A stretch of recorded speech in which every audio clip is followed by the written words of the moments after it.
大家好，小雪呢個24節氣嚟咗，北方開始飄雪，南方則感受到寒冷嘅氣息。小雪標誌住北方開始受到冷空氣嘅影響，降雪雖然唔多，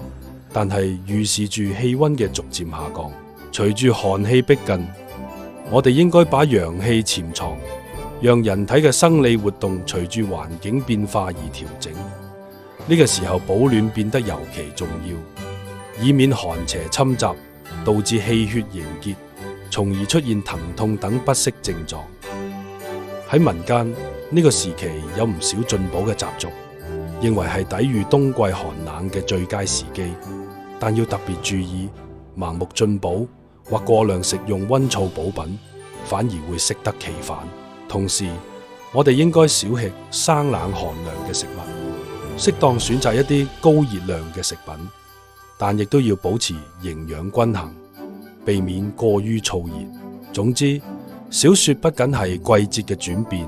亦都提醒我哋注意保暖同埋飲食。希望大家能夠喺呢個寒冷嘅季節保持健康，迎接美好嘅冬天。今集盧主持分享到呢一度，鍾意我哋導遊心學嘅節目，結良緣立福點讚訂閱我哋嘅頻道，下一條片再見，拜拜。